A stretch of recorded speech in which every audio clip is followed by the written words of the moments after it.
السلام علیکم ورحمۃ اللہ تعالی وبرکاتہ۔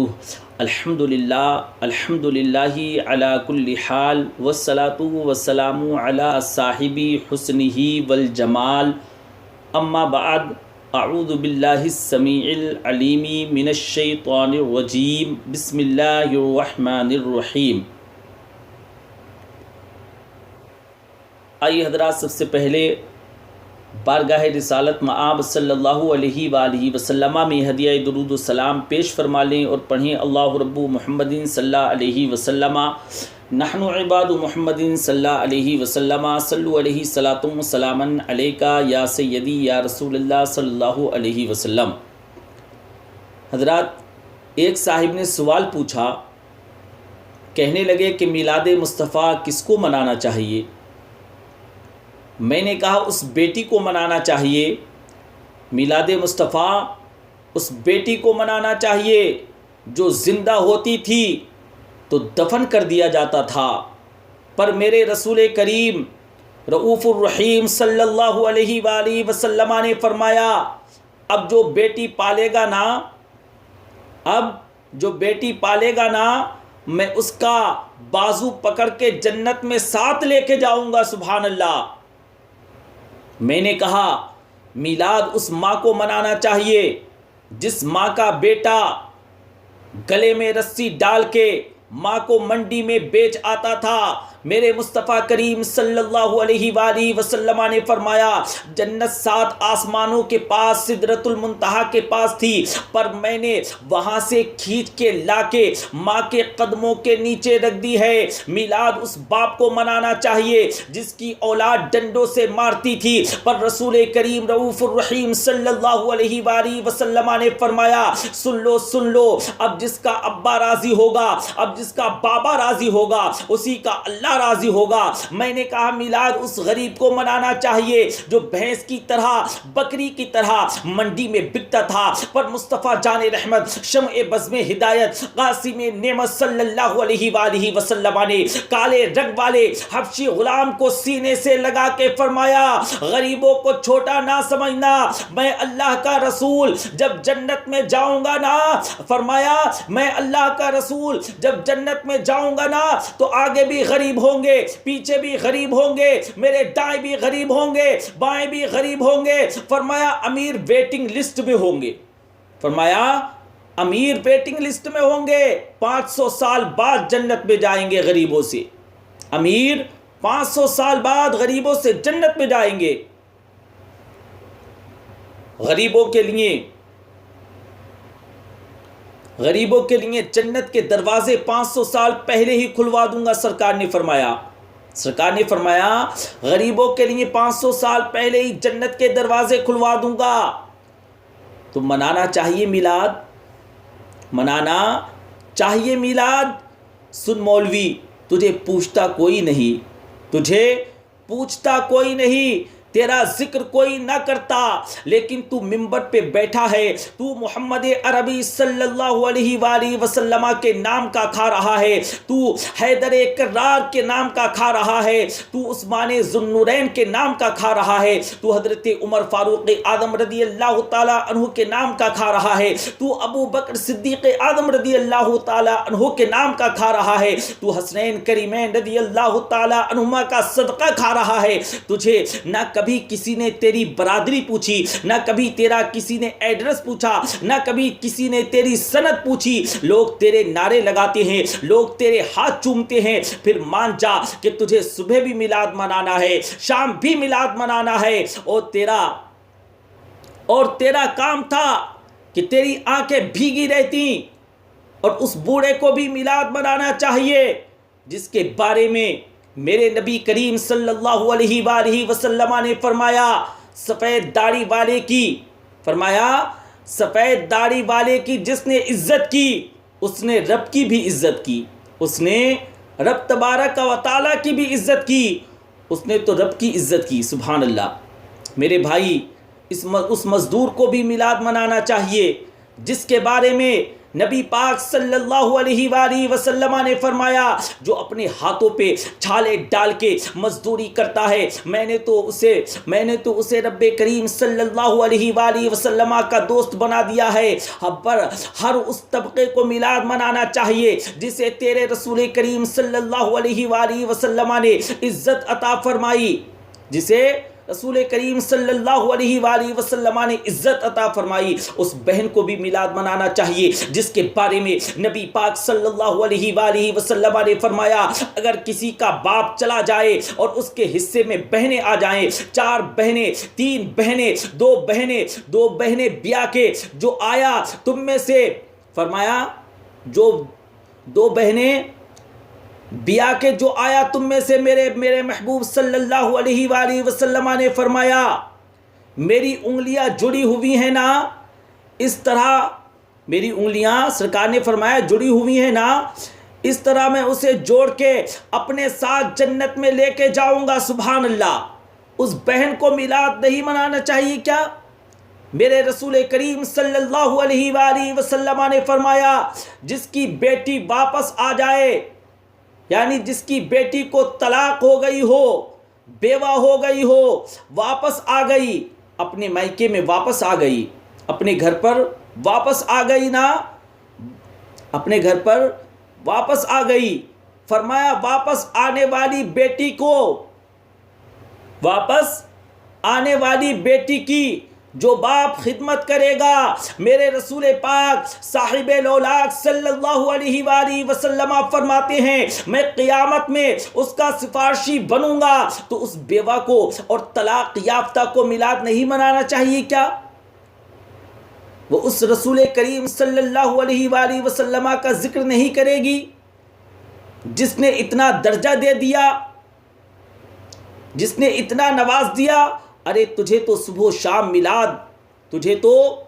و شام میلاد کرنا چاہیے, تجھے تو صبح و شام درود و سلام پڑھنا چاہیے, تجھے تو درود کرنا چاہیے, سلام کے گجرے بھیجنا چاہیے. یا رسول اللہ کہتے کہتے تیری زبان ہر وقت تر رہنا چاہیے. تو بحث کر رہا ہے, تو دلیلیں دے رہا ہے, تو اس پر باتیں کر رہا ہے. حضرت عمر فاروق اعظم رضی اللہ تعالی عنہ سے پوچھنا, حضرت عمر سے جناب اسامہ بن زید رضی اللہ تعالی عنہ نے حضور صلی اللہ علیہ وآلہ وسلم کے غلام تھے. اسامہ بن زید حضور کے غلام تھے. نبی پاک صلی اللہ علیہ وآلہ وسلم نے ان سے بڑا پیار, سرکار ان سے بڑا پیار فرماتے تھے. اپنے ان غلام سے حضور علیہ الصلوۃ والتسلیم بہت پیار کرتے تھے. ایک جنگ میں پیسے آئے تو حضرت عمر فاروق اعظم رضی اللہ تعالی عنہ نے 25,000 دیے اپنے بیٹے کو. کتنے؟ 25,000 اپنے بیٹے کو دیے, اور اسامہ بن زید کو 50,000 دینار دیے. سبحان اللہ. اسامہ بن زید کو جو حضور کے غلام تھے 50,000 دینار دیے.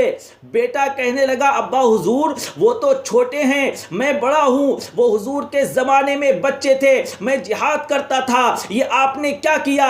تو حضرت عمر فاروق اعظم رضی اللہ تعالی عنہ رو پڑے, کہنے لگے بیٹا یہ تیرے باپ کے سر پہ جو عزت کے بال ہیں یہ مصطفیٰ جان رحمت صلی اللہ علیہ وآلہ وسلم کے اگائے ہوئے ہیں.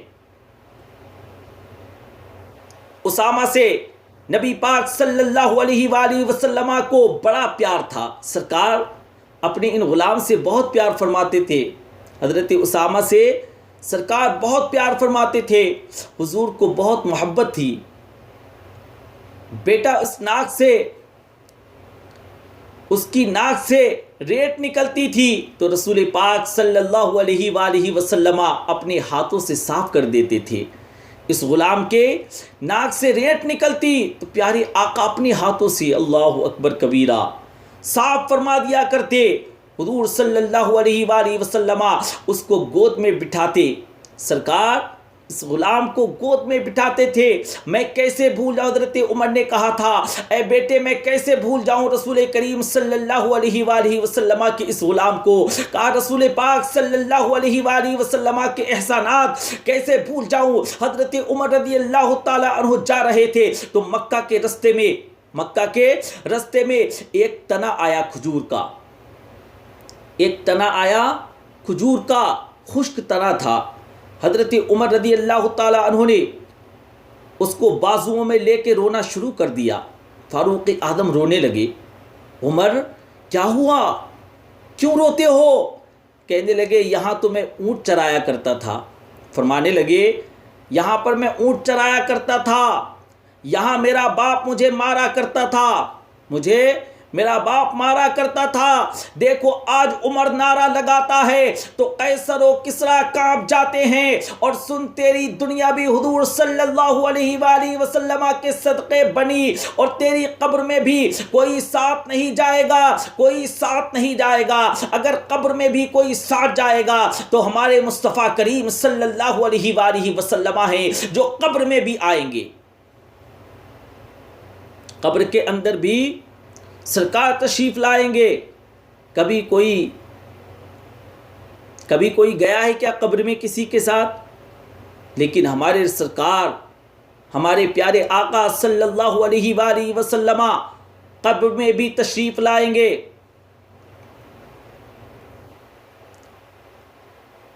اور میں کہتا ہوں کہ بتاؤ جس قبر میں رسول پاک صلی اللہ علیہ وآلہ وسلم آئیں گے اس قبر میں عذاب کیا ہوگا؟ کیا اس قبر میں عذاب کیا ہونا؟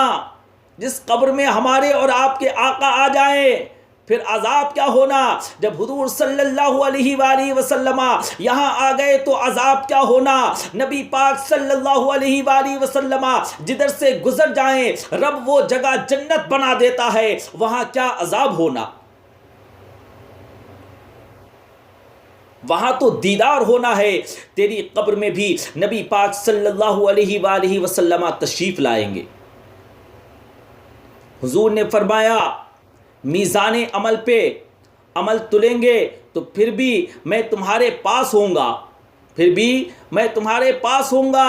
حضور نے فرمایا پل صراط سے گزرو گے تو پھر بھی میں تمہارے ساتھ ہوں گا. اور میرے رسول پاک صلی اللہ علیہ وآلہ وسلم نے فرمایا جب تم جنت میں جانے لگو گے تو پھر بھی میں تمہارے ساتھ ہوں گا. تو بتا تیرے ساتھ رسول پاک صلی اللہ علیہ وآلہ وسلم تو ہر وقت تیرے ساتھ ہیں. ہمارے اور آپ کے آقا تو آپ کے ہر وقت ساتھ ہیں. تو کب نبی پاک صلی اللہ علیہ وآلہ وسلم کے ساتھ رہتا ہے؟ اے اسلامی بھائی تو کب نبی پاک صلی اللہ علیہ وآلہ وسلم کے ساتھ رہتا ہے؟ تو کب سرکار کی بارگاہ میں درود و سلام پڑھتا ہے؟ تو کب عقیدت و محبت میں آقا علیہ الصلوۃ والتسلیم کی بارگاہ میں درود و سلام کے گجرے پیش کرتا ہے؟ تو بتا کب حضور علیہ الصلوۃ والتسلیم کی بارگاہ میں درود و سلام بھیجتا ہے؟ تو بتا سرکار کی سنتیں کب ادا کرتا ہے؟ میں چھوٹے جلسوں کا قائل ہوں، میں چھوٹے جلسوں کا قائل ہوں. میں گزارش کرتا ہوں دوستوں سے لمبا جلسہ مت کرو. لیکن ایک جگہ پہ میں گیا تو ایک پڑھے لکھے آدمی نے کہا مولانا ان کو سمجھائیں، آدھی رات تک بٹھائے رہتے ہیں، ان کو سمجھائیں. میں نے کہا میں سمجھاؤں گا پر آپ اپنا لب و لہجہ تو تھوڑا دھیما کریں، آپ اپنا لب و لہجہ تو تھوڑا دھیما کریں. پوری رات نبی پاک صلی اللہ علیہ وآلہ وسلم کے لیے نہیں جاگتا، تو پوری رات نبی پاک صلی اللہ علیہ وآلہ وسلم کے لیے نہیں جاگ سکتا. اور میرے رسول کریم صلی اللہ تعالیٰ علیہ وآلہ وسلم تو ساری حیات تیرے لیے جاگتے رہے، ساری رات میرے محبوب کریم صلی اللہ علیہ وآلہ وسلم نے جاگ کر کے گزاری. کیا کہتے ہیں بریلی والے امام اہل سنت فرماتے ہیں ان کی مہک نے دل کے غنچے کھلا دیے ہیں، ان کی مہک نے دل کے غنچے کھلا دیے ہیں، جس راہ چل دیے ہیں کوچے بسا دیے ہیں. اور میرے کریم سے اگر قطرہ کسی نے مانگا، میرے کریم سے اگر قطرہ کسی نے مانگا دریا بہا دیے ہیں، دربے بہا دیے ہیں. اور اللہ کیا جہنم اب بھی نہ سرد ہوگا، اللہ کیا جہنم اب بھی نہ سرد ہوگا. رو کے مصطفیٰ نے دریا بہا دیے ہیں. اور پھر کہنے لگے ان کے نثار کوئی کیسے ہی رنج میں ہو، ان کے نثار کوئی کیسے ہی رنج میں ہو. جب یاد آ گئے ہیں سب غم بھلا دیے ہیں، جب یاد آ گئے ہیں سب غم بھلا دیے ہیں. اور احمد رضا جہاں نے فن کا امام اعظم، احمد رضا جہاں نے فن کا امام اعظم، عشق نبی کا پیکر، اسرار دی کا محرم، عشق نبی کا پیکر، اسرار دی کا محرم، اس کا کلام حسن شرع ادب کا سنگم، اس کا کلام حسن شرع ادب کا سنگم، مختار جن کو سن کر کہتا ہے سارا عالم، مختار جن کو سن کر کہتا ہے سارا عالم، ملک سخن کے شاہی تم کو رضا مسلم، ملک سخن کے شاہی تم کو رضا مسلم، جس سمت آ گئے ہو سکے بٹھا دیے ہیں۔ اس لیے تو ہم کہتے ہیں میلاد کھل کے مناؤ، رسول پاک صلی اللہ علیہ وآلہ وسلم کا میلاد کھل کے مناؤ۔ بہانے کرتے ہیں، بہانے کرتے ہیں، بہانے وہ کرتا ہے جس نے کام نہیں کرنا ہوتا، جس نے کرنا ہوتا ہے وہ بہانے نہیں کرتا۔ اعلیٰ حضرت نے جو پروگرام دیا ہے وہ بڑا طویل ہے، وہ بڑا لمبا چوڑا ہے، کب تک کا ہے تجھے کیا بتائیں۔ امام اہل سنت فرماتے ہیں حشر تک ڈالیں گے ہم پیدائش مولا کی دھوم، حشر تک ڈالیں گے ہم پیدائش مولا کی دھوم، مثل فارس نجد کے قلعے گراتے جائیں گے، مثل فارس نجد کے قلعے گراتے جائیں گے، اور خاک ہو جائیں عدو جل کر مگر ہم تو رضا، خاک ہو جائیں عدو جل کر مگر ہم تو رضا، دم میں جب تک دم ہے ذکر ان کا سناتے جائیں گے، دم میں جب تک دم ہے ذکر ان کا سناتے جائیں گے۔ پروردگار عالم کی بارگاہ میں دعا ہے کہ میرے اس بولنے میں جو بھی لغزش آئی ہو، اللہ تبارک و تعالی اپنے حبیب لبیب صلی اللہ علیہ وآلہ وسلم کے توسل اس کو معاف فرمائے، اور ہم سب کو سننے سے زیادہ عمل پیرا ہونے کی توفیق رفیق مرحمت فرمائے۔ آمین بجاہ النبی الامین صلی اللہ علیہ وسلم۔